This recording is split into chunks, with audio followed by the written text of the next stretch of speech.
seperti Yohanes 3 ayat 16, karena kasih karunia Tuhan begitu besar akan dunia ini sehingga ia mengaruniakan anaknya yang tunggal supaya setiap orang yang percaya, berarti hanya yang percaya saja yang diselamatkan, tidak binasa melainkan peroleh hidup yang kekal. Terus ada lagi, kita buka Matius 20 ayatnya yang ke-28. Matius 20 ayatnya yang ke-28. Nah, ini dia. Ini perkataan Yesus langsung ya. Yesus berkata, sama seperti anak manusia, ia datang bukan untuk dilayani, melainkan untuk melayani dan untuk memberikan nyawanya bagi tebusan banyak orang ya. Jadi akan ada kalimat seperti ini, upah dosa adalah maut.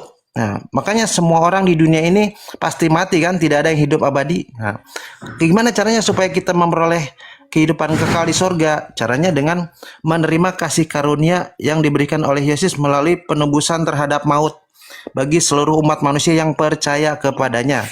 Di mana ayatnya? Di Yohanes 3 ayat 16. Yohanes 3 ayat 16. Nah, ini dia. Nih, Yohanes 3 ayat 16. Mana ya? Nah, karena begitu besar kasih Allah akan dunia ini sehingga ia telah mengaruniakan anaknya yang tunggal supaya setiap orang yang percaya kepadanya tidak binasa melainkan peroleh hidup yang kekal gitu ya. Ini jadi kalau mau selamat harus percaya akan kasih karunia yang diberikan oleh Yesus ya. Terus ada lagi nah, mungkin itu dulu. Nanti kalau itu ditambahin lagi. Terima kasih. Silakan. Baik, banyak poin yang harus saya sampaikan ya. Saya baca Quran dulu. A'udzubillahi minasyaitonirrajim. Wa inna minhum lafariqa yalu alsinatahum bil kitabi litahsabuhu minal kitab wa ma huwa minal kitab wa yaquluna huwa min indillah wa ma huwa min indillah wa yaquluna 'alallahil kadzib wa hum ya'lamun. Dan sungguh di antara mereka niscaya ada segolongan yang memutarbalikkan lidahnya membaca kitab, membaca buku, agar kamu menyangka bahwa yang dia baca itu sebagian daripada Alkitab, padahal itu bukan dari Alkitab, bukan dari kitab. Dan mereka berkata itu dari Tuhan, padahal itu bukan dari berarti Tuhan. ini kitab palsu, Bang. Sabar Bang, sabar. Ini giliran saya, nanti Anda tanggapi. Kalau palsu itu udah pasti, itu tidak diragukan. Padahal itu bukan dari Allah. Kalau Mereka ini saya turun aja deh, maaf ya, maaf.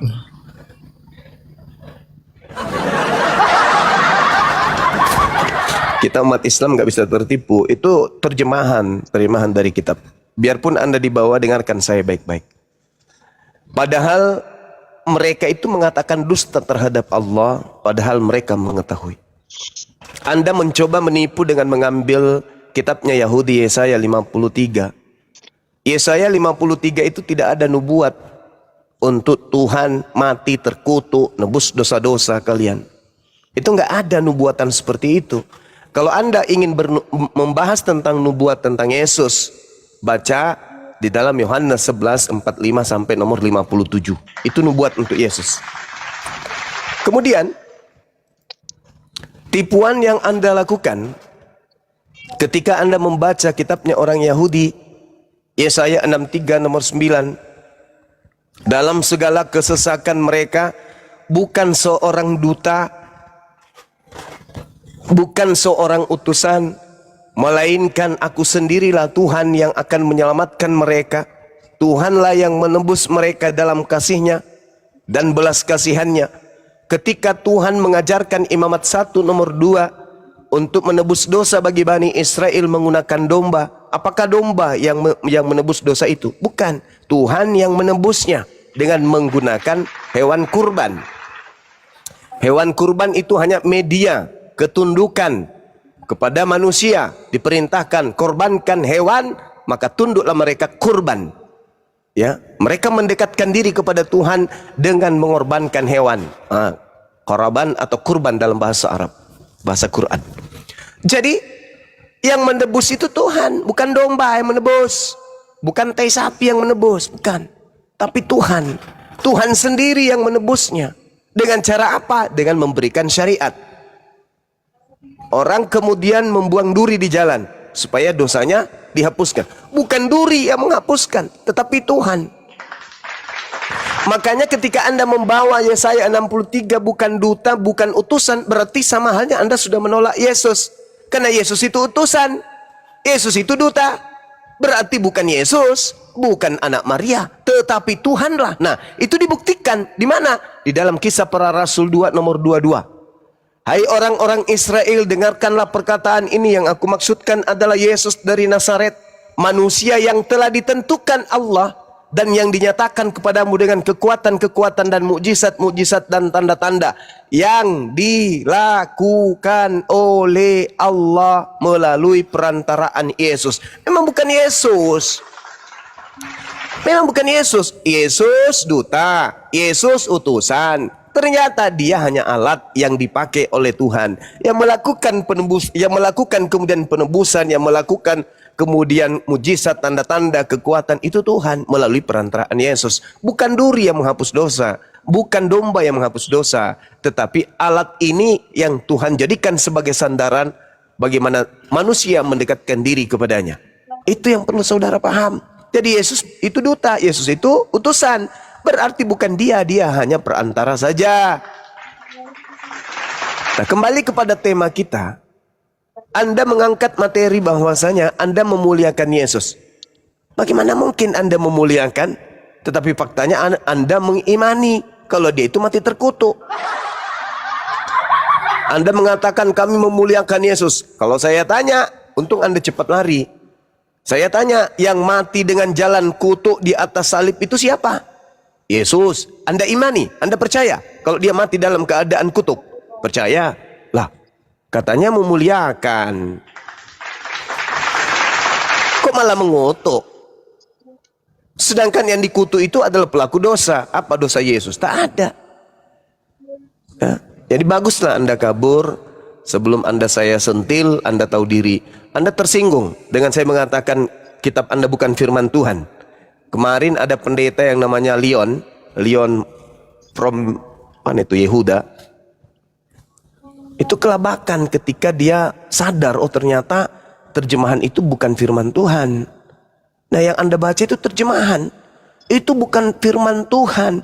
Sedangkan Anda membaca bahasa Ibraninya kitab Yesaya, belum tentu itu firman Tuhan. Kenapa? Karena tidak ada dasar yang menjadikan kita percaya itu berasal dari Nabi Yesaya. Ayo, dari Nabi Yesaya siapa yang menghafalkan? Sedangkan Yesaya ini itu hidup 600 tahun kurang lebih sebelum Masehi. Siapa yang menghafal kitab Yesaya sampai dipenulis abad keempat Masehi? Ada 1000 tahun dari masa Yesaya menulis sampai kemudian dibukukan di abad keempat kitab Anda itu. Pertanyaan saya, siapa yang menghafal dari Yesaya ke kalian? Ada. Siapa yang menulis? Ada. Nggak ada. Sedangkan Ptolemy II memerintahkan kepada rabi-rabi menulis di abad 3 sebelum Masehi dalam bahasa Septuaginta. Pertanyaannya, dari abad ke-7 sebelum Masehi, abad ke-6 sebelum Masehi, sampai kepada abad ke-3 sebelum Masehi, itu yang menghafal kitab Yesaya siapa? Ada? Nggak ada. Jadi meskipun bahasa Ibrani, kita tidak bisa mengatakan itu adalah catatan Nabi Yesaya, karena tidak ada yang menghafalnya dan tidak ada yang mencatatnya. Pahami itu ya. Apalagi yang Anda gunakan ini, terjemahan ini. Gitu loh cara berpikirnya ya. Jadi jangan sensian. Bagus Anda kabur, karena kalau tidak bibir Anda akan kubuat bisulan selama 7 abad. Saya kira begitu. Silakan Dinda Fandi, mungkin ada masukan dari guru kita Peta Lempu. Waktu dan tempat kita silakan. Siap Kanda. Ya teman-teman, izin dikencangin dulu tap-tap layarnya biar komal kita kuat supaya jangan terputus-putus dialognya. Kalau ada teman-teman Kristen sebentar, di tap-tap dulu. Ini kebetulan lagi besar layar saya. Kita cukupkan 100k biar komalnya kuat. Bang Peta, mungkin ada yang mau disampaikan. Silakan Bang Peta. Lempuh. Lanjut. Assalamualaikum warahmatullahi wabarakatuh. Waalaikumsalam warahmatullahi wabarakatuh. Loh, mana Bang Zul? Pental kali. Lanjut Bang Peta. Jadi saya tadi mau tergelincir ketawa, Dinda. Iya, silakan. Kata ayat-ayat narasi-narasi yang ayat-ayat yang diangkat itu semua menunjukkan bahwa Yesus itu tidak ada daya upaya. Itu semata-mata karena dia sebagai utusan saja. Aduh, lanjut dulu. Pedisiku. Loh, kok jadi kayak gini? Mana Bang Zuba? Oh, akunnya lagi bermasalah ini. Tap-tap layar teman-teman. Makanya dibilang tap-tap. Kencangkan tap-tapnya biar komalnya kuat. Bermasalah lagi akunnya mungkin. Bang Zuma itu akunnya sudah ada mungkin sekitar 1333 akun yang kena tombak. Yes, kena tombak semua. Biar nanti masuk kembali Bang Zuma. Di tap-tap layar ya teman-teman ya. Kencangkan tap-tapnya. Bang Suma itu bermasalah, akunnya saya bermasalah gigiku. Sabar ya teman-teman ya, sabar ya. Makanya di tap-tap dulu, kasih kuat komalnya. Supaya tidak tersendak-sendak dialognya sebentar.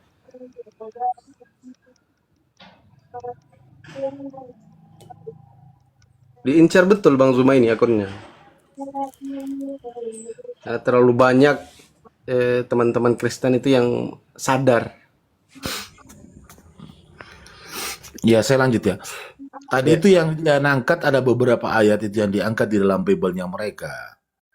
Itu semua menandakan bahwa dia hanya sebagai utusan. Tidak bisa dijadikan referensi untuk bisa menjadikan Tuhan. Kalau dia mengatakan bahwa tidak ada yang selamat kalau tidak ada melalui Yesus, betul. Itu tidak ada yang salah.